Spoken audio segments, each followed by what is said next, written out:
Master হলো মরতে হবে, ইঞ্জিনিয়ারকে মরতে হবে, মৌলানাকে মরতে হবে, আর মুফতিকে মরতে হবে, তাহাজ্জুদ পড়লে মরতে হবে, বেনামাজিকে মরতে হবে, কাফেরকে মরতে হবে, বেঈমানকে মরতে হবে, শিক্ষিতকে মরতে হবে, আর আপনার কিনা মূর্খকে মরতে হবে, নারী হলে মরতে হবে, পুরুষ হলে মরতে হবে, শিশু হলে মরতে হবে, বৃদ্ধ হলে মরতে হবে। তোর জীবনের শেষ অঙ্ক মত। এরপরে তুই যে দুনিয়াতে ঘুরে ঘুরে ঘুরে ঘুরে সময়টা কাটাচ্ছিস, যেটা তোর খরচা হচ্ছে, ওটা তোর হায়াত। যতগুলি দিন তোর পার হয়ে চলে গেছে, তোর মতের ওই 500 টাকার নোট থেকে 1 টাকা 2 টাকা করে কমতে কমতে একদিন মত তোর কাছে এসে যাবে, পুঁজি শেষ হয়ে যাবে। এর জন্য আমি বলছি যে আগে মতকে এই জন্য দিলাম, যাতে করে তোরা হায়াতে নিজের পৃথিবী ভব বাজারে মনের সওদাগুলো কিনতে তোদের সুবিধা হবে। তখন যখন তোর ভিতরে মদটা ঢুকে যাবে, তখন তুই বলবি না রে ভাই, নামাজ পড়ে নি মরতে হবে, জুয়ো খেলবো না মরতে হবে, তাস খেলবো না মরতে হবে, মদ খাবো না মরতে হবে, হজ করে নি মরতে হবে, না ভালো কাজ করে নি মরতে হবে, রোজা রাখি মরতে হবে, ভালো কথা বলি মরতে হবে, গালি দিব না মরতে হবে। মদ এমন একটি সাবজেক্ট, তোর ভিতরে যদি ঢুকে যায়, পৃথিবীতে ভালো সওদা করবি আর খারাপ গুলোকে লাত মেরে সরিয়ে দিবি। যতক্ষণ পর্যন্ত মদ তোর ভিতরে না ঢুকেছে, অতক্ষণ পর্যন্ত তোকে কেউ ঠিক লাইনে আনতে পারবে না। জি, সারা রাত জালসা করছি, নামাজ পড়ো মদ ছাড়ো, নামাজ পড়ো মদ ছাড়ো, নামাজ পড়ো মদ ছাড়ো, নামাজ পড়ো মদ ছাড়ো, নামাজ পড়ো মদ ছাড়ো। ফজর পর্যন্ত একটাই কথা বললাম। সকালে উঠি 2 বোতল খেয়ে নিয়েছে, নামাজই পড়েনি। কেন? ওর ভিতরে মদ নামে সাবজেক্টটা ঢুকেনি। কিচ্ছু করতে হবে না, একটা মানুষের ভিতরে খালি মদটা ভরে দাও, ওর লাইন ক্লিয়ার হয়ে যাবে। একটা উদাহরণ শুনেন। উদাহরণটা হচ্ছে, একটা লোক ইন্ডিয়াতে ব্যাঙ্গালোরে চিকিৎসা করে এসছে। চিকিৎসা করে সেই আপনাদের চায়ের দোকানে বসে আছে। আর এখনকার লোক রোগকে নিয়ে অহংকার করে। রোগ নিয়ে অহংকার করে কি করে না? এক যুগে লেখাপড়া ডিগ্রি নিয়ে অহংকার করতো, আর এখনকার লোক চা খেতে খেতে বলবে ব্যাঙ্গালোর গেছিলাম শরীর চেক আপ করতে। তো তুই তো রোগা রে বাবা, তোটা আবার কি? এটা কোনো অহংকার আছে? অহংকার করে। বড় বড় লোক আমার সঙ্গে দেখা হলে, হ্যাঁ আপনাদের দেশে 4 বার চেক আপ করেছি, আর আমি একবারও ব্যাঙ্গালোর যাইনি, জীবনে একবার গিয়েছি, খালি চেন্নাই আর ব্যাঙ্গালোর। তো যাই হোক, রোগকে নিয়ে অহংকার করে। তো চা খেতে খেতে বলছে ব্যাঙ্গালোর গিয়েছিলাম। আর কিছু লোক আছে দেখবেন একটু খিটখিটে মিজাজের, আছে না? অল্প কথায় রেগে যায়। তো ওই যে ব্যাঙ্গালোর গেছে, ওই খিটখিটে মিজাজের পাশেই বসেছে। তো বলছে চাচা ওখানকার চিকিৎসা খুব ভালো। তো ওর দিকে একবার তাকালে, কিছু বললে না। দ্বিতীয়বার বলছে ওখানকার ডাক্তারগুলো ভালো। বলছে চুপ কর, ওকে শুনতে ভালো লাগছে না। তৃতীয়বার বলছে ওখানে প্যাকেজ আছে, আপনি যেমন যেমন শরীরে চেক আপ করবেন সেরকম প্যাকেজ আছে। তখনই রেগে বলছে চুপ করবি না, থাপড়ে দেবো মুখে। কারণ একে ব্যাঙ্গালোরের খবর শুনতে ভালো লাগছে। যারা বলেন ভালো লাগছে, ডাক্তার কেমন, চিকিৎসা কেমন হয়, কোন দিকে যেতে হয়, প্যাকেজ কেমন, সেখানকার ডাক্তারদের ডিগ্রি কি, ব্যবহার কি, চিকিৎসার ভঙ্গি কি, চিকিৎসার প্রসেস কি, এগুলো শোনাতে চাইছে। ওকে শুনতে ভালো লাগছে। তো বলছো বেশি কিছু বলতে হবে না, ওকে ভালো লাগছে না কেন? ও জানে আমি সুস্থ, খালি ওর কানে কানে বলে দে তোর ক্যান্সার হয়েছে, শুনতে ভালো লাগবে। এবার ব্যাঙ্গালোর কোথা খুঁজে বার করে নেবে, কে গিয়েছিল তার ঘর যাবে। ও যদি বলে যে আমি ব্যস্ত, বল ভাই একটু বলেন। কারণ মানুষ যখন নিজেকে সুস্থ ভাবে তখন এই খবর নিতে ভালো লাগে না, আর যখন রোগা ভাবে তখন এই খবরটা শোনার জন্য দৌড়ে বেড়ায়। অতএব একটা মানুষকে নামাজ, রোজা, হজ, যাকাতের বক্তব্য দিয়ে তাকে মসজিদে ভরা যাবে না। ওর কানে খালি যদি ঢুকিয়ে দেওয়া হয় তোকে মরতে হবে। এটা যদি ঢুকে যায় তো 100% তখন নিজে মসজিদ খুঁজে বের করে নেবে। এর জন্য আমার আল্লাহ বলছে যে মত এমন একটা সাবজেক্ট, কারো ব্রেনে যদি ভরে দেওয়া যায় তো মসজিদও খুঁজে বার করে নেবে। এ লিয়াবলুয়াকুম আইয়ুকুম আহসানু আমালা, ভালো আমল করবে, খারাপ কাজ ছাড়তে মন দিয়েছে না। ছোট্ট একটা উদাহরণ দিই, উদাহরণটা ভালো করে শুনবেন। ইঁদুর মারা খাঁচা, ফান ফান আপনাদের দেশে আছে না? একটা মোটা ইঁদুর, আপনারা ইঁদুর বলেন তো? হ্যাঁ, আমাদের দেশে ইঁদুরও বলে, চুহাও বলে। চুহা হচ্ছে হিন্দি চুহে। তো এই চুহা বা ইঁদুর ওর কাজই হচ্ছে কটকট কটকট কটকট কটকট করে খালি জেসিবি চালাচ্ছে। গোটা ঘর বই খাতা কলম কেটে কেটে কেটে কেটে কেটে কেটে শেষ করে দিয়েছে। নতুন শাড়ি কেটে দিয়েছে ভাবির। কি বিপদ! পরামর্শ করে বলছে একটা খাঁচা নিয়ে এসো। একটা খাঁচা আনা হলো মার্কেট থেকে। খাঁচার নিচে দিয়েছে ভালো দামি কলা, কেক, বিস্কিট, শুকটি, ভাজা মাছ, আরো সুবহানাল্লাহ আরো কিছু পিঠে, তেলের পিঠা। রাত 1:30টার সময় ঢুকে গেছে। ঢুকে খেছে আর লেকচার দিচ্ছে। দেবে না মানে? ও দেবে না, ওর বাপ দেবে। আমি তো অত এলাকায় হিরো, আমি যা ইচ্ছা তাই করতে পারবো। জানের ভয়ে দিয়েছে, এগুলো আমাকে ঘোষ দিয়েছে। দেবে না মানে কেঁদা কেটে শেষ করে দেবে। এই ওর লেকচার শুনতে 20খানা ইঁদুর এসছে। তখন এরা শুনছে, চুমকি উঠছে। সুবহানাল্লাহ, কি হিরো গো! এলাকার দামি মানুষ ওই। খানিক পরে একটা ইঁদুর বলছে, কাকু একটু পাবো না? যে চলে আয়, তোর সাথে তো দুশ্মনী নেই, ঢুকে পড়। আর একটা ইঁদুর বলছে, কাকু দরজা বন্ধ, লেকচার বন্ধ। চুপ করে দাঁড়িয়ে গেছে। এখানে একটা কেক লেগে আছে। একটা ইঁদুর বলছে, কাকু কেকটা খান। কলা শুকটি চলবে কেন? কি দেখছো? মত। মত এমন একটি জিনিস বন্ধুরে, যখনই কারো কাছে মত নামে সাবজেক্টটা ঢুকে যাবে, পৃথিবীর সমস্ত বেঈমানি তার হাত থেকে পড়ে যাবে। সুদের টাকা পড়ে যাবে, তাসের জাল থাকবে না, মদের বোতল পড়ে যাবে, সুসুর করে এসে মসজিদে ঢুকে পড়বে। আমাদের কাছে মদ জিনিসটা ছিল না। হযরত সাহাবা রাদিয়াল্লাহু আজমাইনদেরকে নবীজি মদ এমন করে ভরে দিয়েছিলেন, সাহাবীরা সকাল সন্ধ্যা মতের ভয়ে অঝোর নয়নে কাঁদতেন যে না জানি আল্লাহর ডাক কখন আসবে, চলে যেতে হবে। হযরত ওমরকে পেছন থেকে বর্ষা মারা হয়েছে, সামনের দিকে বের হয়ে গেছে, আর ওকে দুধ দেওয়া হচ্ছে খাবার। দুধটা পেটে না গিয়ে ক্ষত দিয়ে বের হয়ে চলে আসছে। হযরত ওমর বুঝে নিলেন আমার মতের দিন কাছে গেছে। এই অবস্থায় হযরত ওমর তার ছেলেকে ডেকে বলছে, বাপ আব্দুল্লাহ, তুমি একটা কাজ করো। আমার নবী বলে গেছেন আমার সঙ্গীর ভিতরে একজন মরবে, তার পৃথিবীর শেষ খাবার হবে দুধ।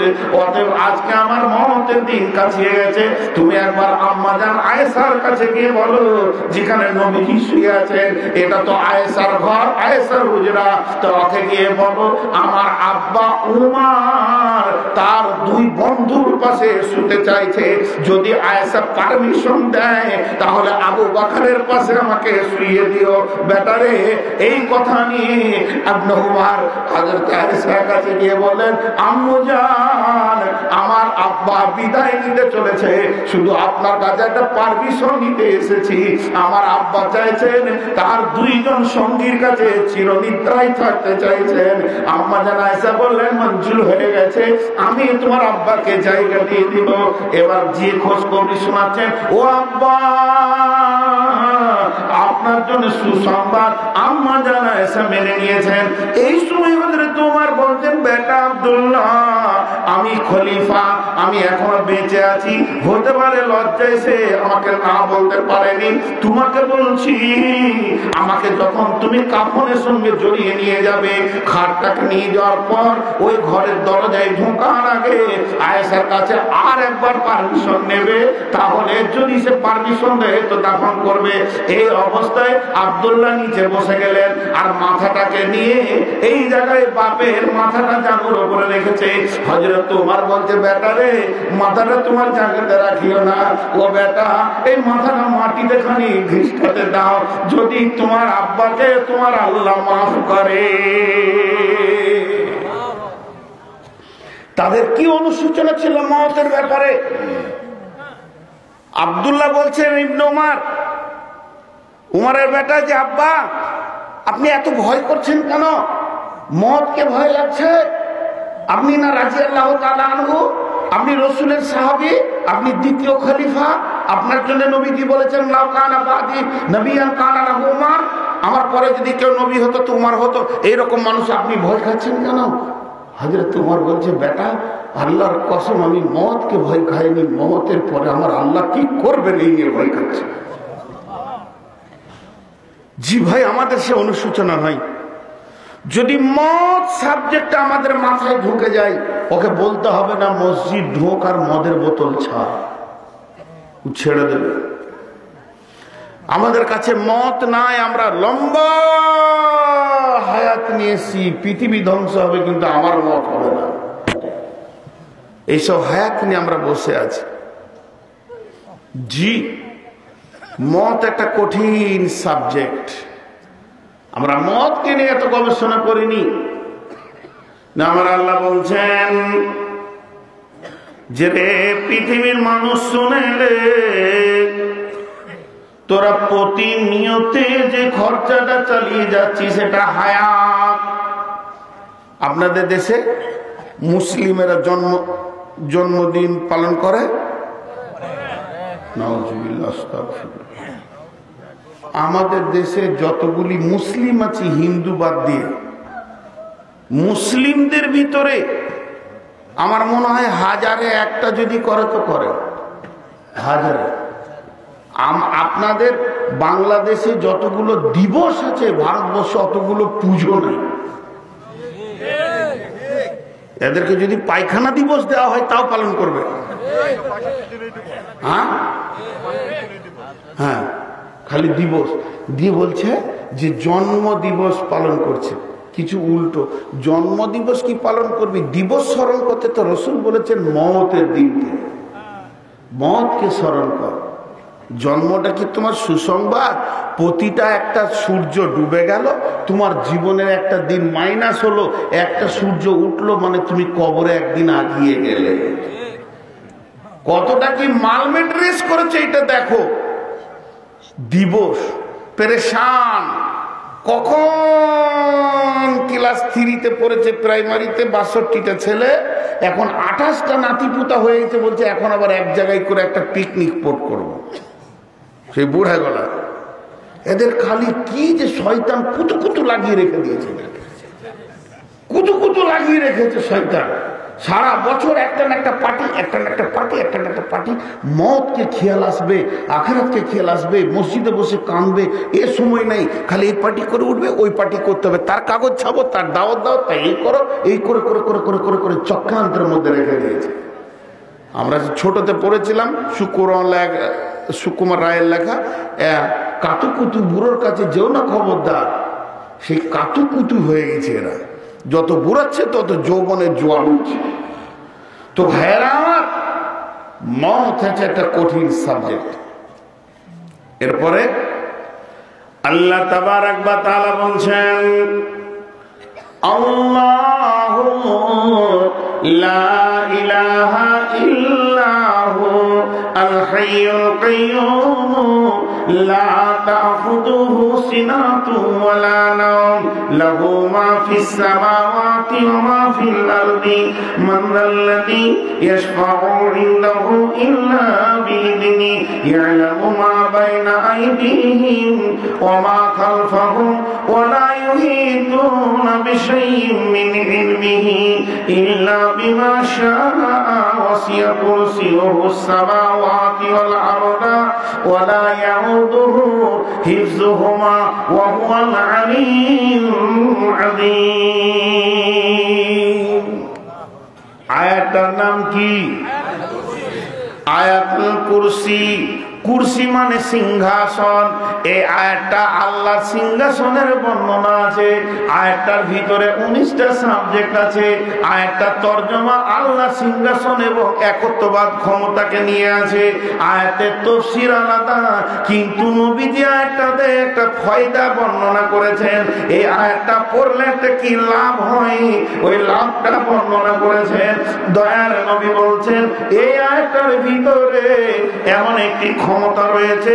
কেউ যদি দিনে 5 বার পড়ে কিংবা 7 বার পড়ে, 5 বার বলতে প্রত্যেক ফরজ নামাজের পর সুন্নতের আগে, প্রত্যেকটি ফরজ নামাজের পর সুন্নতের আগে 7 বার বলতে সকাল সন্ধ্যাকে জুড়েলেন, তাহলে 7 বার কিংবা 5 বার যদি তেলাওয়াত করে, বিশ্ব নবী বলছেন এই লোকটি আল্লাহর একদম কাছাকাছি লোক, আল্লাহর মহব্বতের মানুষ।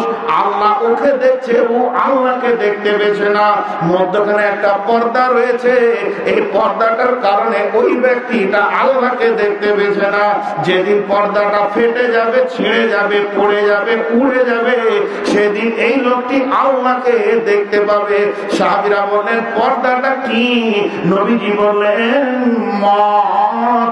যেদিন লোকটি মরবে আল্লাহর সঙ্গে মোলাকাত করবে। মরার সঙ্গে সঙ্গে আল্লাহর সাথে মোলাকাত হবে। আর একটা হাদিসে আছে, একে আল্লাহর সঙ্গে মোলাকাত করতে দিচ্ছে না, খালি একটা জিনিস, কোনো বাধা নাই, শুধু একটা বাধা রয়েছে, সেটা হলো মত। যেদিন মরবে সেদিন আল্লাহর সঙ্গে মোলাকাত করবে। এই জন্য মতকে পর্দা বলা হয়েছে। জি, মানুষ মরে, এতগুলো লোক হ্যাঁ না বলে না? মরে?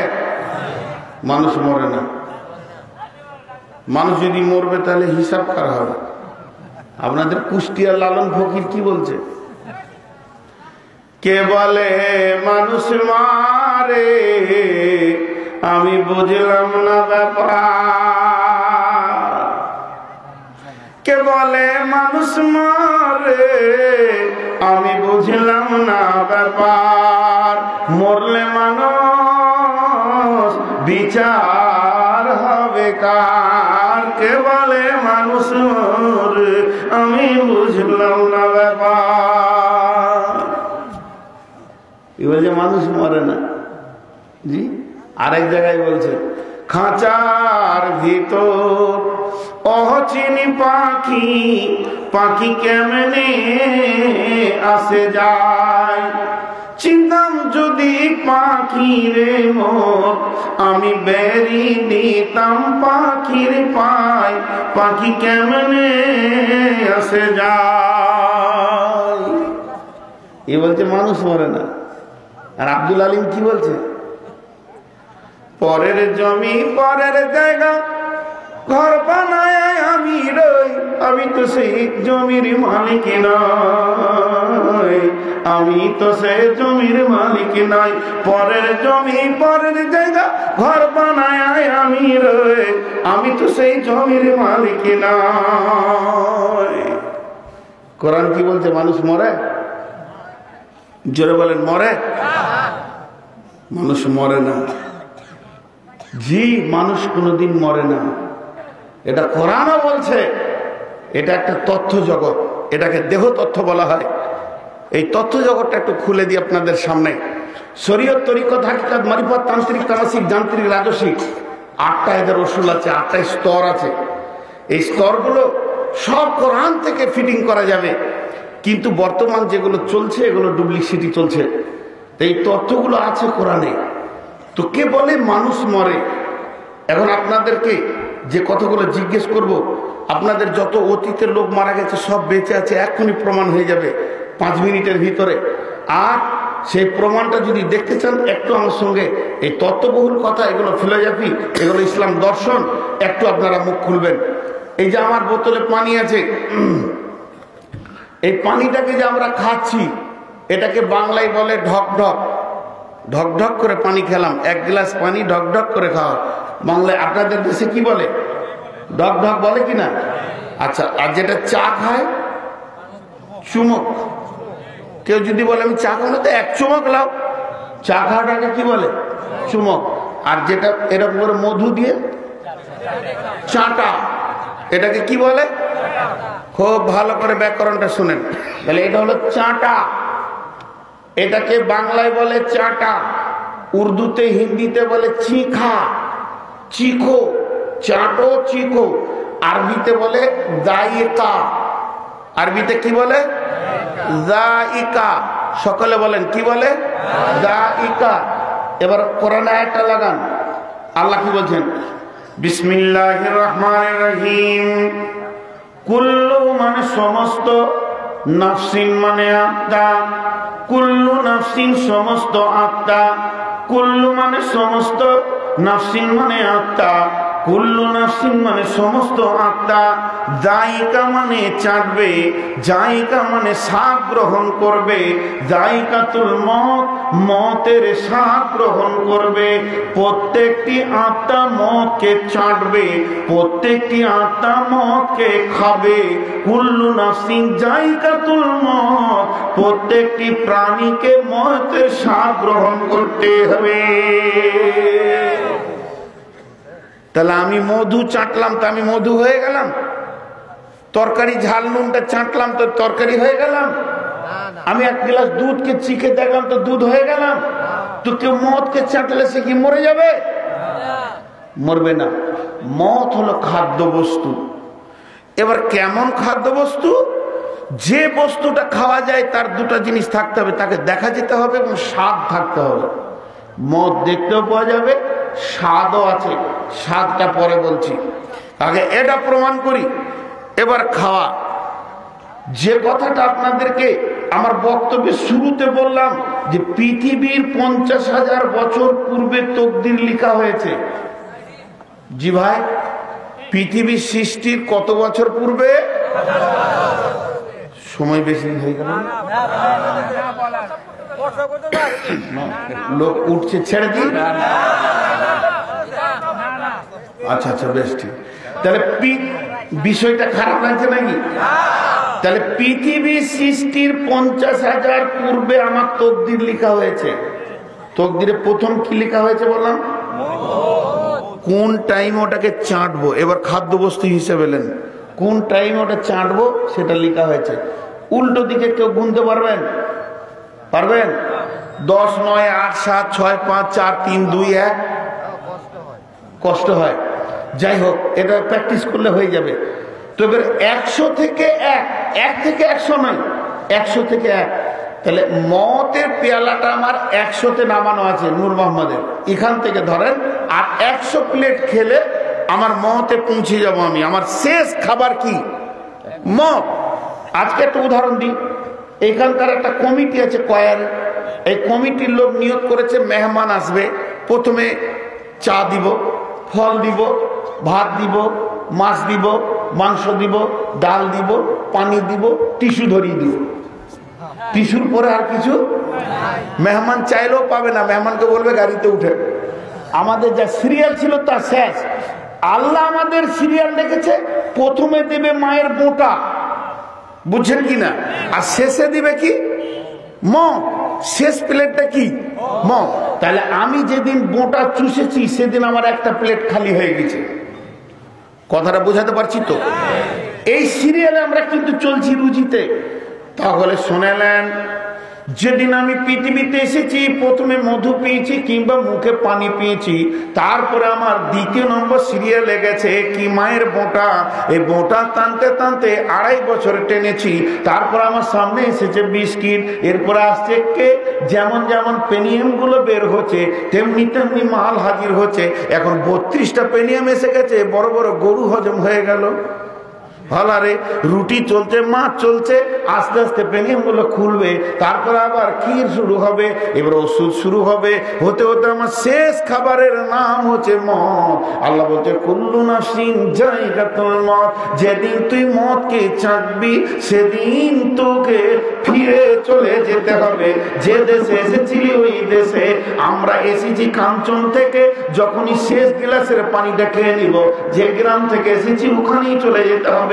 তো আমার আল্লাহ বলছে তোর সিরিয়ালে রেখেছি শেষ খাবারটা হচ্ছে মদ। মানুষ মরে না, মানুষ মদকে খায়। কথাটা বুঝাতে পারলাম? মানুষ মরে না, মানুষ মদকে খায়। তাহলে মদের স্বাদ কেমন, ভালো না খারাপ? এতটি লোক আর মুখ খোলে না। মতের স্বাদ ভালো না খারাপ? হ্যাঁ, খাওয়া হয়নি কিন্তু খবর তো রাখতে হবে। মতের স্বাদ হচ্ছে পৃথিবীর যত স্বাদ আছে, মাছ মাংস ফল ফ্রুটে এক জায়গায় জমা করে দিলে, সব স্বাদগুলোকে এক জায়গায় করলে তার থেকে লাখো কোটি গুণের মতের স্বাদ হচ্ছে আরো ভালো। বলেন আলহামদুলিল্লাহ।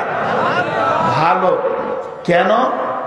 সমস্ত স্বাদযুক্ত খাবার খেলে তার রেজাল্ট কি? পায়খানা। যত দামি মাল খান তার রেজাল্ট কি? আর কথা বলে না তো উনি লোক।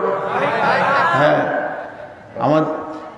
আমাদের কলকাতায় এক দার্শনিক বলছে, কিসের অহংকার করছিস রে বাপ, তুই যা খাস তা পায়খানা বানাস, তুই পায়খানার ফ্যাক্টরি। বমি করলে লোক তোর কাছে থাকবে না, নিচে নামলে লোক তোর কাছ থেকে পালাবে। এসেছিস তো পৃথিবীতে দুইবার পেচ্ছাবের রাস্তা দিয়ে, এই তো তোর অহংকার, কি দেখাবি তুই? দার্শনিকদের মুখে লম্বা কথা থাকে। তো এ হলো পায়খানা। পৃথিবীর যত খাবার আছে সব খাবারের সারাংশ কি? পায়খানা। কিন্তু মদ এত মধুর খাবার, এত স্বাদযুক্ত খাবার, যে মদ খায়, মদ খেলে পরে তার সার কি? তার শেষ খবর হচ্ছে আল্লাহর সঙ্গে মোলাকাত। এর থেকে মধুর খাবার পৃথিবীতে কিছুই হতে পারে না। সাহাবীরা মদ কিনে ভয় করেনি। কেন? ওরা জানতো যে আল্লাহর সঙ্গে মোলাকাত করব। তাছাড়া হযরত আব্দুল্লাহ জুলবাদে যাই রসুলকে কি বলছেন, ইয়া রাসূলুল্লাহ, এই গরিব সাহাবাটাকে মুতার যুদ্ধের জন্য কবুল করলেন, আর দোয়া করে দেন যেন আর ফিরে না আসতে হয়। আমি আল্লাহর মোলাকাত খুব তাড়াতাড়ি পেতে চাইছি। এভাবে অনেক সাহাবীর কথা আছে, তারা নিজেরা চেয়েছেন রসুলের কাছে। অতএব এই মতের মতো ভালো। কিন্তু একটা উদাহরণ দিব। উদাহরণটা কি? আপনার বাড়ির জমির ধান, বাড়ির গাছের নারকেল, বাড়ির গাভীর দুধ আর বাড়ির খেজুরের গাছের রস দিয়ে সুন্দর করে মা পায়েস বানিয়েছেন। আল্লাহু আকবার। কোনো ভেজাল নাই, নির্ভেজাল মা। এক হাঁড়ি, 3 ছেলে খেতে বসেছে। 1 প্লেট 2 প্লেট খাওয়ার পর বলছে মা নাই, বলছে আরো খাও বাবু। একদম পেট ভরে খেয়েছে। বড় ছেলে খায় না, 28 দিন জ্বরে পড়ে আছে, আর শুকিয়ে গেছে, মুখে স্বাদ নাই। জোর করে তুলে 1 চামচ মুখে ভরে দিয়েছে। তেতো। পায়েসটা তেতো? বলেন পায়েসটা তেতো? পায়েস তেতো লয়। তার শরীরে এতটা পরিমাণে জ্বর, তার শরীরটা এতটা পরিমাণে নিষ্পিষণ, তার শরীরের উপরে এতটা পরিমাণের জ্বরের আক্রমণ চলছে, এত মধুর জিনিস তাকে তেতো লাগছে। অতএব বন্ধুরে, মদ হলো মধুর মতো মিষ্টি স্বাদের জিনিস, কিন্তু যার শরীরে অত্যাধিক পাপ আছে তাকে ওই মধু কি তেতো লাগবে? পাপের কারণে তেতো লাগবে। জি, মদ এমন একটা জিনিস। তাহলে মদ হলো খাদ্যবস্তু। এবার মানুষ মরে না সেটা প্রমাণ করে নেন। আপনারা এই কাগজটার মধ্যে পেয়েছেন শেখ নূর মোহাম্মদ বর্ধমানী শেখ। বর্ধমান আমার জেলা, ওই জন্য বর্ধমানী। তো বর্ধমানী আসবে, আপনারা সবাই চিল্লাতে হবেন, আস্তে করে বলেন, নূর মোহাম্মদ বর্ধমানীকে দেখতে পেয়েছেন? কে পাননি হাত তুলেন। সবাই পেয়েছেন? সবাই দেখতে পাননি। এটাই তো ভুল ধারণা। যেটা দেখছেন সেটা নূর মোহাম্মদের দেহ। নূর মোহাম্মদকে দেখার ক্ষমতা নেই। দেহ আর আত্মা আলাদা। আত্মাটা নূর মোহাম্মদ, দেহটা নূর মোহাম্মদ নয়। কথা বোঝাতে পারলাম? বলেন, রফিকুলের বোতল, রফিকুলের কলম, রফিকুলের মোবাইল, রফিকুলের চশমা এক জায়গায় করে দিলে এটা নাম রফিকুল না? এটা অন্য কেউ আছে? যারা বলেন অন্য কেউ আছে না, এটাই রফিকুল। রফিকুল অন্য কেউ আছে। আমাকে পিস করেন। নূর মোহাম্মদের হাত, নূর মোহাম্মদের পেট, নূর মোহাম্মদের মাথা, নূর মোহাম্মদের পা, নূর মোহাম্মদের পিঠ, পিস করে করে করে করে করে করে যখন আমাকে রাখা হবে, প্রত্যেকটি খণ্ডে আপনি নূর মোহাম্মদ নামটা নেবেন। তাহলে নূর মোহাম্মদ নামে মালিকটাকে, এখনই যদি গাড়ি অ্যাক্সিডেন্ট হয়ে যায়, আমরা যদি 4 জন মারা যায়, তো আপনি বলবেন নূর মোহাম্মদের লাশটা আগে নিয়েই গোসল করাবো। তাহলে নূর মোহাম্মদ আর নূর মোহাম্মদের লাশ এই দুটি আলাদা জিনিস। বন্ধুরা আমার, এটা মানব নয়, মানব দেহ। মানব যেটা সেটা আত্মা। বিশ্বনবী বলেছেন, মান তাসাবা বিকাউমিন ফাহুয়া মিনহুম, যে যে কওমকে অনুকরণ করবে কিয়ামতের মাঠে তাকে সেই দলে তোলা হবে। অতএব বন্ধুরে, আমার ভিতরে যে আত্মাটা রয়েছে, এই আত্মাটাই হিন্দু, আত্মাটা মুসলিম, আত্মাটা জৈন, আত্মাটা খ্রিস্টান, আত্মাটা বৌদ্ধ, আত্মাটাই মুসলমান। আর দেহতে সারা পৃথিবী এক আল্লাহকে মানে, দেহতে কোনো অন্য কোনো মতান্তর নাই। অতএব বন্ধুরে, আমার আত্মাটার নাম নূর মোহাম্মদ। এখন যদি আমি মারা যাই, আমার মেয়ে কাঁদবে, ভাইয়া গিয়ে আমার মেয়েকে বলবে, আম্মু কান্দিও না, তোমার আব্বা শুয়ে আছে। মানবেও? বলবে আমার আব্বাকে আজরাইল নিয়ে চলে গেছে, এটা খাঁচাটা পড়ে আছে, এটা দেহটা পড়ে আছে। তাহলে আত্মাটা হচ্ছে মানুষ, আর আত্মা এর কোনোদিন মত হয় না, এ থাকে, ট্রান্সফার হয়। আত্মা ছিল কোথায়? আলামে আরওয়াতে। আত্মা এসেছে মায়ের পেটে, দেহতে। আর আজরাইল আবার আত্মাকে নিয়ে চলে গেল ইল্লিনে, সিজ্জিনে। এই আত্মাকে তোলা হবে কিয়ামতের ময়দানে, আত্মার হিসাব হবে, আত্মাকে জান্নাত জাহান্নামে দেওয়া হবে। অতএব বন্ধুরে, মানুষ কোনদিন মরে না। আমি এসেছি ভারত থেকে, আমি ঢুকেছি সোনা মসজিদে, বাংলাদেশের একটা গাড়ি মাইক্রো নিয়ে নিলাম কন্ট্রাক্টে 2 মাসের জন্যে। আর শাহজালাল এয়ারপোর্টে গাড়িটাকে ফেলে দিয়ে আমি আবার ভারত চলে গেলাম। তো আমি মরে গেছি? বলেন মরে গেছি? তো এই দেহটা হলো গাড়ি, আত্মা এসেছে আল্লাহর কাছ থেকে, আত্মা ফিরে যাবে আল্লাহর কাছে। মায়ের পেটে এই গাড়িটাকে নিয়েছে, এইটাকে নিয়ে শ্বশুর বাড়ি, মামার বাড়ি, খালার বাড়ি করে পৃথিবীতে ব্যবসা বাণিজ্য করে আবার এটাকে বিছানায় ফেলে দিয়ে আত্মা যে দেশ থেকে এসেছিল সেই দেশে ফিরে চলে যাবে। এর জন্য আত্মা কোনোদিন মরে না। এই জন্য দেহ তথ্যের কথাতে বলছে, কে বলে মানুষ মরে, মরলে মানুষ বিচার হবে কার? কে বলে মানুষ মরে, বুঝলাম না ব্যাপার। আজরাইলের সাথে দেহের কোনো সম্পর্ক আছে? আজরাইল চোখ নেয় না, কান নেয় না, এক ফোঁটা রক্ত নেয় না, ভিতরে কোনো অংশ কেটে নেয় না, কলিজা নেয় না। আজরাইল এসে বলবে, ইয়া আইয়াতুহান নাফসুল মুতমাইন্না ইরজিই ইলা রাব্বিকি রাদিয়াতাম মারজিয়া ফাদখুলি ফি ইবাদি ওয়াদখুলি জান্নাতি। রে আত্মা, তুমি বেরিয়ে এসো, তোমার রবের হুকুমে তোমার রব তোমার উপরে রাজি আছে। আর বেঈমানকে বলবে, বেঈমান রে, রবের বিরুদ্ধে এতদিন চলেছ, তুমি বেরিয়ে এসো, তোমার রবের কাছে তোমাকে কি হিসাব দিতে হবে? তোমার সিজ্জিনে জায়গা হবে, তোমার ইল্লিনে জায়গা হবে।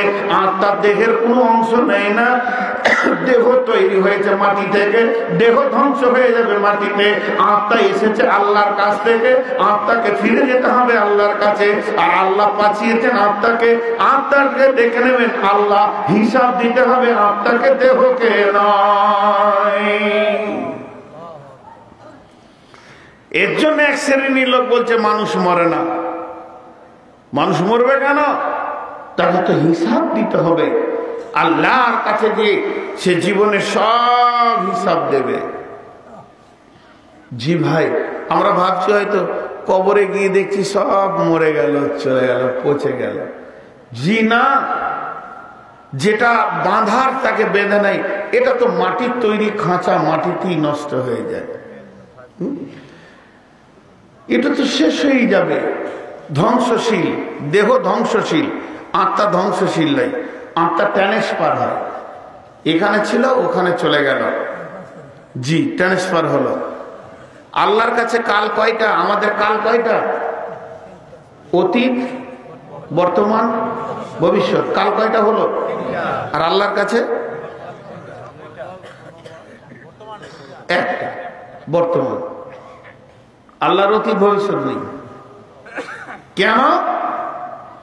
একটা উদাহরণ দিই, এখানে প্রাইমারি স্কুল চলছে, প্রাইমারি স্কুলে 5টা ক্লাস, 3-4 জন মাস্টার কোনো কাজে গেছেন, হেডমাস্টার একা এসছে, ছেলেগুলো সামালতে পারছে না। ক্লাস 5-এর একটা ছেলেকে বললো, মিজানুর তুমি ক্লাস 1-এর ছেলেগুলোকে একটু গল্প করে সময়টা কাটিয়ে দাও বাবু। বুঝছেন, মাস্টার বসে আছেন রোদে লাঠি নিয়ে, সবগুলোকে ধুমকে ঠিক রেখেছে। এখন মিজানুরের আব্বা এদিকে কোনো কাজে যাচ্ছিল, তো ছেলেটাকে দেখা করতে গেল, ক্লাস 5-এ ঢুকে ছেলেগুলোকে জিজ্ঞেস করছে, কই রে আমার বেটা মিজানুর, কই? বলে সে নাই, অনেকক্ষণ চলে গেছে। ওর আব্বা তো মাথা খারাপ, ছেলে বাড়িতে নাই, স্কুল থেকে গেল কোথায়? হেডমাস্টারকে জিজ্ঞেস করছে আমার ছেলে কই? বলে সে আছে। ছিল 5-এর নামে, আমি রেখেছি ওকে 1-এর নামে, আমার চোখের সামনে আছে। ওদের কাছে গায়েব, কিন্তু আমার কাছে হাজির। ওদের কাছে অনুপস্থিত, আমার কাছে উপস্থিত। এখন যদি আপনার বাড়িতে গিয়ে বলে আপনার দাদু আব্বা মা কই? বলে তারা চলে গেছে। আল্লাহকে যদি জিজ্ঞেস করি বলবো আছে, ছিল দুনিয়াতে, রেখেছি আখেরাতে, ট্রান্সফার দিয়েছি। এগুলো আমার কাছে সব বর্তমান। আপনার মা বাপ, আমার মা বাপ, দাদু আদম থেকে নিয়ে যতগুলি লোক সব আল্লাহর চোখের সামনে আছে, আছে না নাই? আখেরাতের ট্রান্সফারের জায়গায় ঠিক জায়গায় আল্লাহ রেখে দিয়েছেন সাজিয়ে। আমরা আছি পৃথিবীতে, আমাদের পরে যারা আসবে তারাও আল্লাহর কাছে বর্তমান আছে, আছে না নাই? এর জন্য আত্মার কোনোদিন মন। অনেকক্ষণ থেকে তো বকলাম, তো একবার খালি একটা জিনিস দেখতে চাই। একজন উঠে দাঁড়ান তো বলেন যে আমি মরবো না। কার সাহস আছে দেখি? হ্যাঁ, 100 বছর আগে এখানে ছিলাম, এখানে হাত তুললেন তো কে 100 বছর আগে ছিলাম? 100 বছর পর থাকবো তো? যখন এসছিলাম তখন মাল নিয়ে এসছিলাম, যেদিন যাব লুটে নিয়ে চলে যাব? ছিলাম না, থাকবো না, আনিনি, নিয়েও এর নাম ধোঁকা। এবার আমার আল্লাহ কি বলছেন? বিসমিল্লাহির রহমানির রহিম। কুল ইন্নাকুম ইয়া আইয়ুহাল্লাযীনা হাদু ইন জাআলতুম আন্নাকুম আউলিয়াউ লিল্লাহি মিন দুনিন নাসি ফাতামান্নাউল মাউতা ইন কুনতুম সাদিকিন ওয়ালা ইয়াতামান্নাউনাহু আবাদান বিমা কাদ্দামাত আইদিহিম ওয়াল্লাহু আলীমুম বিয-যালিমিন। কুল ইন্নাল মাউতাল্লাযী তাফিরুনা মিনহু ফাইন্নাহু মুলাকীকুম সুম্মা তুরাদ্দুনা ইলা আলিমিল গায়বি ওয়াশ-শাহাদাতি ফায়ুনাব্বিউকুম বিমা কুনতুম তা'মালুন। এই আয়াত 3টে তাফসীর শুনে যান, যতই কষ্ট হোক। ইহুদিরা নবীজিকে কি বলছে জানেন? ওরা তো নবীর নামে দরুদ পড়বে না, তো আমরা পড়বো। ওরা বলছে এই মুহাম্মদ সাল্লাল্লাহু আলাইহি ওয়াসাল্লাম, আপনারা সাল্লাল্লাহু আলাইহি ওয়াসাল্লাম বললেন না? নবীজিকে বলছে এই মুহাম্মদ, ছোট করে বলছে তুই আল্লাহর দুশমন, আমরা আল্লাহর বন্ধু। দেখেন দাবি, দেখেন কত উল্টো। তুই আল্লাহর দুশমন, আমরা আল্লাহর বন্ধু। অনেক লোক আছে বলে না, চোর হতে পারি বংশ ভালো, চোর হতে পারি বংশ ভালো। দাবিতে 16 আনা, চরিত্র নাই। জি, পাশে গায়ের গন্ধতে বসা যেছে না, নাম রেখেছে আতর আলী, করার কিছুই নেই। তো ঠিক ওই রকম ধরনের বলছে এই মুহাম্মদ তুই আল্লাহর দুশমন, আমরা আল্লাহর বন্ধু। এই কথাটা যখনই বললেন আয়াত নাজিল হয়ে গেল। আল্লাহ বললেন তার নবীকে, কুল, হে নবী তুমি বলে দাও ওই ইহুদির দলকে, ইয়া আইয়ুহাল্লাযীনা হাদু, হে ইহুদির দল, ইন জানতুম আন্নাকুম আউলিয়াউ লিল্লাহি মিন দুনিন নাসি, তোদের যদি ধারণা থাকে রে তোরা মানুষকে বাদ দিয়ে আল্লাহর বন্ধু, তাহলে একটা কাজ কর, ফাতামান্নাউল মাউতা, আল্লাহর কাছে মত নামে একটা গাড়ি আছে, চেনে অতি চড়ে নিয়ে আল্লাহর কাছে চলে যা। ফাতামান্নাউল মাউতা ইন কুনতুম সাদিকিন, তোরা যদি সত্যবাদী হস তা মওতকে চেনে চলে যা। মওত চাওয়া যায়? জোরে বলেন। বলবেন না মওত চাওয়া যায়? মওত চাওয়া যায়। কিছু জিনিস আমাদের ভুল ধারণা আছে, যেমন মাল দান করা যায়, জান দান করা যায়, করা যায়। সাহাবীরা করেননি জিহাদের ময়দানে, ইয়া রাসূলুল্লাহ আমাকে তলোয়ার দেন, আমার জন্য দোয়া করেন যেন আমি শহীদ হয়ে যাই। তো মাল যেমন দান করা যায়, জানও দান করা যায়, তেমনি মওত চাওয়া যায়। মওত চাওয়া যায়। ঠিক মাগরিবের 5 মিনিট আগে খেলে হারাম রমজান মাসে, আর 5 মিনিট পরে খেলে হালাল। ঠিক আক্ষেপ করে দুঃখ করে মওত চাওয়াটা হারাম, স্বেচ্ছায় আনন্দে মওত চাওয়াটা হালাল। জি চাইনি। হযরত ওমর দোয়া করতেন, আল্লাহুম্মা শাহাদাতি ফি সাবিলি ওয়াজআল ফিল বালাদি রাসূলি, এ আল্লাহ তুমি আমাকে শহীদের মওত দাও আর তোমার রাসূলের শহরে দাও। হযরত ইমাম বুখারী আলাইহি রাহমা ফজরের নামাজে তাহাজ্জুদে উঠে কেঁদে কেঁদে দোয়া করলেন, ও মাবুদ এই পৃথিবীটা বেঈমানদের জন্য প্রশস্ত হয়ে গেছে আর ঈমানদারদের জন্য সংকীর্ণ হয়ে গেছে। মাবুদ গো, তোমার গোলাম আর পৃথিবীতে থাকতে চাইছে না, তোমার গোলাম চাইছে তোমার কাছে চলে যাব। ওই রাত্রিতে ফজরের নামাজের পর তিনি পৃথিবী থেকে বিদায় নিয়ে নিলেন। অনেক সাহাবী কাঁদতেন, হে আল্লাহ তুমি আমাকে শহীদের মওত দাও। অতএব মওতকে 2 ধরন করে চাওয়া যায়। মওত চাওয়া যায়, এটা তো আল্লাহর হাতে রয়েছে। মওতের মালিক আল্লাহ, হায়াতের মালিক আল্লাহ। অতএব আল্লাহর কাছে যত বস্তু আছে সব চাওয়া যাবে, তেমনি মওতকেও চাওয়া যাবে। আর আল্লাহ এখানে কোরআনে বলছে, ওয়ালা ইয়াতামান্নাউনাহু আবাদা, মওতকে তামান্না করবে না, মওতকে চাইবে না। কে? ইহুদির দল, বেঈমানের দল, যারা পাপ করেছে এরা কোনদিন মওতকে চাইবে না। আর যদি তুমি সত্যবাদী হও তাহলে মওতকে চেয়ে নাও। আপনি বলতেই পারেন তাহাজ্জুদে উঠে, আল্লাহ আমাকে আর পৃথিবী ভালো লাগছে না, এই আল্লাহ এই জায়গায় আমার থাকতে মন চাইছে না, আমার মন চাইছে আমি আপনার কাছে চলে যাই, আপনার পাশাপাশি থাকি, আপনার কাছে আমি চলে যাই, আপনার সলেহীন বান্দাদের কাছে চলে যাই। এইভাবে মওত চাওয়া যাবে। আবার মওতের ক্যাটালগও চাওয়ানো যায়। যেমন আমার একজন ওস্তাদ ছিলেন, তিনি কোরআনের হাফেজ ছিলেন। রাতে তাহাজ্জুদে কাঁদতেন, বলতেন, আল্লাহ আমাকে মওত তুমি বিছানাতে হসপিটালে দিও না, আমাকে মওত দিও তুমি মসজিদে দিও, আর ফজরের সালাতে দিও, ফরজ সালাতে দিও, সাজদার হালাতে দিও। আমার মাথাটা যখন তোমার পায়ের কাছে থাকবে ওই হালাতে তুমি আমাকে মওত দিও। এইভাবে আল্লাহর কাছে মওতের ক্যাটালগ চাওয়া যায়। আল্লাহ কোরআনে বলেছেন, ওয়ালা তামুতুন্না ইল্লা ওয়া আনতুম মুসলিমুন, মুসলিম যতক্ষণ না হবি ততক্ষণ মরিস না। তো আল্লাহকে বলা যেতে পারে, এই আল্লাহ তুমি যখন আমার উপরে রাজি থাকবে, আমি যেদিন পূর্ণ ঈমানের উপরে দাঁড়িয়ে থাকবো, ওই হালাতে তুমি আমাকে মওতটা দিও। আমার হালাত যখন বেঈমানি থাকবে, আমি যখন গুনাহের মধ্যে ডুবে থাকবো, মাবুদ গো তুমি আমাকে ক্ষমা করিও, আজরাইলকে পাঠাইও না, এই আল্লাহ তুমি আমাকে মওত এই টাইমে দাও। এইভাবে আল্লাহর কাছে মওত চাওয়া যায়। এর জন্য আমার আল্লাহ বললেন, নবী হে ইহুদিরা কোনদিন মওত চাইবে না। অনেকে বলে ইহুদিদের শক্তি বেশি। কোরআন প্রমাণ করেছে ইহুদিরা দুর্বল, এরা মওত থেকে পালাবে। দাঁড়ান, খালি একবার আসতে দেন ইমাম মেহেদিকে, আর একবার আসতে দেন হযরত ঈসা আলাইহিস সালামকে। ইহুদিরা লুকিয়ে মওত থেকে পালাবার জন্য রাস্তা পাবে না।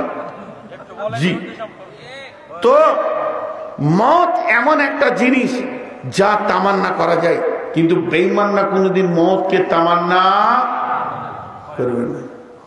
এখন দোয়া করবো যে আল্লাহ আমাদের সবাইকে মেরে দাও, করবো? চুমকে উঠেছে দুজন। এখনই এই টাইম আর ঘর যাব না। কে কে মরতে রাজি আছে? ইন্না লিল্লাহ। কেউ কেউ হাত তুলে হাত নামান। যে কোন সমস্যায় পড়লাম রে বাবা, জালসা শুনতেছি কি আর বাড়ি দেখতে পাবো না? জি, মওত আমরা চাইছি না, মওতকে ভয় লাগছে, কিন্তু একটা ট্যাবলেট আছে, ট্যাবলেটটা খাইয়ে দিব তো 100% লোক বলবে এখনই মরব, জানেন? ট্যাবলেটটা খাইয়ে দিলে 100% লোক বলবে এখনই মরবো, বাড়ি যাব না। মতটা তো সমস্যা নয়। আমি কোনো নবী নই, আমি নবীর উম্মত। আমার কাছে জিবরাইল আসবে না। বুঝানোর জন্য একটা উদাহরণ দিচ্ছি। মনে করেন এক্ষুনি জিবরাইল বলে গেল যে আজকের মাহফিলে যতজন বসে বায়ান শুনছে সকলের উপরে আল্লাহ 100তে 100% রাজি আছে। এখন সমস্ত গুনাহ তাদের ভুলে গেছেন, আল্লাহ মাফ করে দিয়ে রাজি আছে। বলেন মরতে ভালো লাগবে কিনা? মনে হবে এক্ষুনি চলে যায়, আর থেকে কি লাভ আছে? জি, আমার মাবুদ রাজি আছে যখন। এই জন্যই তো ইমানদারদের মরতে কষ্ট হবে না। ইমানদারদের জানে, আত্মাতে, নাফসে ফেরেশতা আজরাইল আগে হাত দেবেন না, আগে সুসংবাদ দেবেন। কি সংবাদ? পৃথিবীর কেউ শুনতে পাবে না যে লোকটি মরবে, যার জানকে নেওয়া হবে, যাকে কবজ করা হবে, সেই শুনতে পাবে। আজরাইল পাশে এসে তাকে বলবেন, ইয়া আইয়ুতুহান নাফসুল মুতমাইন্না, হে ইতমিনান নাফস, ভালো নাফস, ভালো আত্মা, তুমি সুসংবাদ লাও। ইরজিই, ফিরে চলো, ইলা রব্বিকি, তোমার রবের দিকে, যে রবকে এতদিন সাজদা করেছো, প্রেম দিয়েছো, ভালোবেসেছো, সেই রব আমাকে তোমাকে নেওয়ার জন্য পাঠিয়েছে। তুমি ফিরে চলো, ইলা রব্বিকি রাজিয়াতাম মারজিয়া, তোমার রব তোমার উপরে রাজি আছে, তুমিও রবের উপরে রাজি আছো। তোমার রব তোমার জন্য আনন্দে আত্মখানা হয়ে রয়েছে।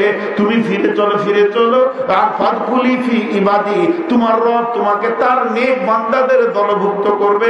অদখুলি জান্নাতি, এবং জান্নাতে তোমাকে দেবে। এই কথাটা যখন ওই নাত্তাটা শুনবে, পৃথিবীর সমস্ত আনন্দ তার কাছে তেতো হয়ে যাবে, বিয়োগ হয়ে যাবে। আর মত আর আল্লাহকে দেখার আকাঙ্ক্ষায় আজরাইলকে বলবে, আজরাইল আর দেরি নয়, আমাকে আমার রবের কাছে পৌঁছে দাও। জি, আমাকে আমার রবের কাছে পৌঁছে দাও। দে ইউপিতে একটা লোক, আমাদের হরিয়ানা প্রদেশে একটা লোক মারা যাচ্ছে, খবরটা আমরা শুনেছি। তো আত্মীয়কে বলছে, সব হাট যা, हमारे अल्लाह के मुलाकात के दिन हो गया, आप चले जाएंगे। आनंदेर संगे हासते हासते पृथ्वी থেকে যাচ্ছে। শহীদ যারা হয়েছে তারা মুচকে মুচকে হেসে হেসে পৃথিবী থেকে গেছে। জি, কেন? মতের কষ্টের আগে আল্লাহর প্রেমের খবর পেয়ে গেছে তার কানে। তখন আর মতটা তাদের কাছে কিছুই না। জি, এর জন্য ইহুদিরা কোনোদিন মত চাইবে না। কেন চাইবে না? আল্লাহ বলছে, ওয়ালা ইয়াতামান্নাউনাহু আবাদা, কোনদিন তারা মতকে তামান্না করবে না। কেন? বিমা কাদ্দামাত আইদিহিম, বিমা কাদ্দামাত আইদিহিম, ওয়াল্লাহু আলীমুম বিয-যালিমিন।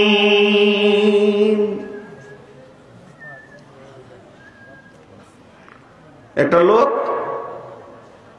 সকালবেলায় ঢাকা যাচ্ছেন, আপনার এই কয়ারের লোক, বিরাট ধনী মানুষ, গাড়ি নিয়ে ঢাকা যাচ্ছে। তোর বাড়িতে একটা কাজের ছেলে থাকে, ছোট ছেলে, তোকে মামা বলে কথা বলে। মামা কোথায় যাচ্ছেন? ওই ঢাকা চলেন। মামা আমি ঢাকা দেখবো। ও মানে ঢাকা দেখেনি কোনোদিন, তো কর মনের আকাঙ্ক্ষা ঢাকা দেখব। চল, তুই যখন যাওয়ার সকালে গাড়িতে চড়িয়ে নিলে, কিন্তু কথা পুটপুট পুটপুট করার কথা বলতে পারে না। ছেলে গরিবের ছেলে, কিন্তু কথার খুব পেঁচ আছে। লেখাপড়া করেনি, মূর্খ সূর্খ ছেলে, কাজের ছেলে, কাজ করে বাড়িতে রাখাল। তা রাস্তায় যেতে যেতে বলছে, মামা এটা কি? বলছে, এটা শহীদ মিনার। এটা কি? বাইতুল মুকাররম। এটা কি? এটা সংসদ। এটা কি? এটা কি? এটা কি? এটা কি? খালি প্রশ্ন। বলছে, চুপ করবে বাবা, এত বকিস। বলে, না, এসেছি ঢাকাটা ভালো করেই দেখবো। খানিক পরে দেখছে একটা হাতির উপরে লোককে ফুল দিয়ে সাজিয়ে নিয়ে আসছে, আর পেছনে ঢোল বাজাচ্ছে, আর সব রং মারছে, ফুল ছড়াচ্ছে। আর যে লোকটা ফুলের মাঝে বসে, সে আবার অঝোর নয়নে কাঁদছে। তখন এই রাখাল প্রশ্ন করছে, মামা ওইটা কি? উফ, কঠিন ব্যাপার। ওইটা হচ্ছে আমাদের দেশের প্রধানমন্ত্রী। আমাদের দেশে নতুন আইন হয়েছে, যে ইচ্ছা সে মন্ত্রী হতে পারে। 5 বছর যখন শেষ হয়ে যাবে ওকে হেলিকপ্টারে এরকম করে ঝুলিয়ে নিয়ে টোচেন করে কার নিয়ে যে দুপ করে সুন্দরবনে ফেলে দেবে, আর রয়্যাল বেঙ্গল টাইগার আছে নাস্তা করে নেবে। তো আর 5 বছর হয়ে গেছে, আজকে শেষ দিন, ডিসেম্বরের 31 তারিখ চলছে, বুঝতে পারছিস না, বছরের শেষ। তোকে গোটা ঢাকাটা ঘুরিয়ে ঢোল বাজিয়ে দেখাচ্ছে যে দেখেলে জীবনের শেষ, কারণ তোকে তুলে নিয়ে যে আজকে ফেলা হবে। আর ওদিকে বাঘেরা সব তেল দিয়ে মুছে বসে আছে, আজকে নাস্তা আসছে। তো এখনই কাঁদছে, মরবে। আর এরা হাসছে কেন? যে নতুন প্রধানমন্ত্রী আসবে। এটাই চলছে এখানে, এই ঘটনা। তখন ওই রাখাল বলছে, মামা আমি প্রধানমন্ত্রী হব। বলছে এই দৃশ্য দেখার পরেও তো সব যেচে প্রধানমন্ত্রী হব। না হব, আমার নামটা দিয়ে দেন নমিনেশনে, কেউ তো যেছে না, তা আমাকেই দেন। বলছে তুই পারবি? বলে হ্যাঁ প্রধানমন্ত্রী হব। রাখাল হলো, কখনো কখনো বুদ্ধি ভালো হয় না। একজন বলেছে, বাদশাহ যে আমাকে যে নতুন কথা শোনাবে একদম, যেটা আমি জীবনে জানি না, তাকে 10 লাখ টাকা দিব রাজভান্ডার থেকে। কত বড় বড় পণ্ডিত এসে বলছে, স্যার শুনেছেন আমের চাষ করেছে তো সব আঙ্গুর হয়ে গেছে। বলছে হ্যাঁ হতেই পারে, জানি, সব শুনেছি। কেউ বলছে তাল গাছে কাঁঠাল ধরেছে, বলে ওটাও জানি, আমার কাছে না জানা কিছু নেই। রাজার বিবি বেগম বলছে, বাদশাহ যদি কেউ নতুন কথা শোনায় তো টাকা দেবে। তো বলছে মেয়ে মানুষ, এই জন্যই তো বলে তোদের বুদ্ধি কম, আমি জানি না বলবো তবে তো টাকা লাগবে। যে যা বলবে আমি শেষে বলবো জানি, এতে নিয়ত করেই বসেছি আমি। এখন এই রাখাল বলছে, রাজা মশাই আমি একটা নতুন কথা শোনাবো। বলে কত? হাতি গেল রসাতল আর মশা বলে কত জল। তুই নতুন কথা শোনাবি মানে? বলে শোনেন তো। বলে বল। বলে আপনার আব্বার সঙ্গে আমার আব্বার দোস্তি ছিল। বলে ওটা তো আমি জানি। বলে কথাটা শেষ করতে দেন।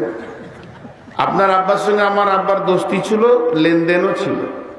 আপনার আব্বার কাছে আমার আব্বা 12 লক্ষ টাকা পায়। খালি জানি বল, জানি বলবি তো 12 দিবি, জানি না বলবি তো 10 দিবি। একবারে কাবু। বাদশা চুপ। কোন জায়গায় পড়লাম? কোন নতুন কথা শোনালি রে তুই? আমার আব্বার কাছে তোর বাপ 12 লাখ টাকা পায়। বলে হ্যাঁ পায়। আপনি বলেন জানি না, 10 লাখ দিয়ে দেন চলে যায়। আর জানি বলবেন তো 12 লাখ দেবেন। তো রাখাল হলো, বুদ্ধি ভালো হয়। এখন এর নামটা লেমিনেশনে দেওয়া হয়েছে, আর প্রধানমন্ত্রী হয়ে গেল আমাদের এই 1 জানুয়ারি 2020-তে। 2025-এ 24-এ ডিসেম্বরের 31 তারিখ ওকে সুন্দরবনে ফেলে দেওয়া হবে। সমস্ত ফাইলে লেখে হেলিকপ্টারে করে, কোন হেলিকপ্টারে যাবে, কে নিয়ে যাবে, কটার সময় তাকে হাতি করে ঘোরানো হবে, কোন জঙ্গলে ফেলা হবে, কতটা অ্যাঙ্গেল থেকে ফেলা হবে, সব কিছু লিখে দেওয়া হবে। প্রধানমন্ত্রী হয়ে গেল। প্রধানমন্ত্রী হই 2-4 দিন বেশ ভালো ভালো করে খাওয়া দাওয়া করে এবার আইন শুরু করলো। গোটা বাংলাদেশে যত আর্মি, যত র্যাব, যত পুলিশ, যত কনস্টেবল, যত যা কিছু আছে সব সুন্দরবনে চলে যাও, বাঘ মারো। বুঝছেন কি না? বাস করছে বাংলাদেশে, চিন্তা করছে সুন্দরবনে, সব বাঘ মেরে দিল। পরের বছর ওটাকে পার্ক বানালো। তারপরে বছরে ভালো ভালো ফ্যামিলিকে পার করে দিল, কলেজ ভার্সিটি করে নিল, এয়ারপোর্ট করে বাস ট্রেন সব পৌঁছে দিল। বাংলাদেশ উজাড়, এধারে আর কিছু নাই, সব ওইদিকে চলে যাচ্ছে। এবার বলেন যাওয়ার দিন হাসবে না কাঁদবে? জোরে বলেন, যাওয়ার দিন কাঁদবে না হাসবে? তাই আমার আল্লাহ বলছেন, ইহুদির দল এরা হাতের কামাই করে পৃথিবীতে শেষ করেছে। হে মুসলিম, তুমি পৃথিবীতে 5 বছরের বাদশা, ওখানকার চিন্তা করো না। যতদিন বেঁচে থাকবে আমি রুজি দেওয়ার কথা বলেছি। পৃথিবী থেকে যারা আখিরাতকে বানিয়ে রাখবে, মসজিদ মাদ্রাসায় দিয়ে রাখবে, লাখ লাখ টাকা দিয়ে রাখবে, হাজার হাজার টাকা দিয়ে রাখবে, মসজিদ বানাবে, মাদ্রাসা বানাবে, নামাজ রোজাকে পাঠিয়ে রাখবে, হজ যাকাতকে পাঠিয়ে রাখবে, ওই লোক কোনদিন মতের দিন কামবে না। সে জানে আমি এই জগতেও বাদশা ছিলাম, ওই জগতের বাদশা। আমার অনেকগুলি মাল আল্লাহর ব্যাংকে জমা রয়েছে। সোনালী ব্যাংকে যদি 1 কোটি আছে, তো আল্লাহর ব্যাংকে 20 কোটি রয়েছে। অতএব আমি চলে যাওয়ার পরও বাদশা থাকবো। তাই আমার আল্লাহ বলছেন, ওয়ালা ইয়াতামান্নাউনাহু আবাদা বিমা কাদ্দামাত আইদিহিম ওয়াল্লাহু আলিমুম বিয-যালিমিন। এরা কোনোদিন মত চাইবে না, এদের হাতের কামাই ভালো নয়, এরা হলো জালিম বেঈমান, এদেরকে আমার আল্লাহ ভালো করে জানে। মত চাইবে কে? যে পৃথিবী থেকে আখিরাতকে তৈরি করে রাখতে পেরেছে। তার জন্য কি মত দুঃসংবাদ না সুসংবাদ? এতগুলো মাল পাঠিয়ে রেখেছি, এবার ব্যবহার করব, সে তো আনন্দে চিত্তে মতকে চাইবে। মত আসলে তো তার আনন্দ হবে। জি, আপনাদের এখানে রেল স্টেশনের নাম কি? পুবাইল। এখানে সুপার ট্রেন দাঁড়ায়? নসিব খারাপ। সুপার ট্রেন কোথায় দাঁড়ায়? এয়ারপোর্ট, টুঙ্গি এয়ারপোর্টে ধরলাম। ধরেন আপনার চিটাগাং যাওয়ার ট্রেনটাতে রিজার্ভেশন করা আছে, সিট একদম সব। ওখানে লেখা আছে বেলা 8টায় ট্রেনটা ঢুকবে, চিটাগাং যাবে, টিকিটে লেখা আছে। আপনি 7:30টায় দাঁড়িয়ে আছেন, আপনার বেডিং সমস্ত রেডি, ছেলে আপনাকে রাখতে গিয়েছে মাইক্রো করে, ছেড়ে আসবে ওখানে। আপনি চিন্তা করছেন যে কোনো জিনিস নিতে বাকি নেই তো? বলেন না। আমাদের দেশে লম্বা লম্বা সফর, ব্যাগ, কাপড়, মোবাইল, চশমা সব রেডি। এখন আপনার মনটা বলবে ট্রেন আসুক, এবার চেপে যাব। যদি ছেলে বলে আব্বা মোবাইলের চার্জারটা নিয়েছেন, তখন কি মন বলবে? ট্রেন 1 ঘন্টা লেট করুক, যাব আপনার চার্জারটা নিয়ে আসবে। মাল গুছানো না থাকলে ট্রেন লেট করতে ভালো লাগবে, মাল গুছানো থাকলে ট্রেন লেট করলে বিরক্ত লাগবে। সাহাবীরা আখিরাতের মাল গুছিয়ে রেখেছিলেন, এর জন্য মওত ওদের আসলে ভালো লাগতো। আমাদের আখিরাতের মাল গুছানো নেই, এর জন্য মওত আসলে বিরক্ত লাগছে। আখিরাতের মাল গুছিয়ে তৈরি হয়ে থাকতে হবে। যে আমার আল্লাহ বলছে, হে নবী তুমি বলে দাও কুল ইন্নাল মাউতাল্লাযী তাফিরুনা মিনহু ফাইন্নাহু মুলাকীকুম সুম্মা তুরাদ্দুনা ইলা আলিমিল গায়বি ওয়াশ শাহাদাতি ফায়ুনাব্বিউকুম বিমা কুনতুম তা'মালুন।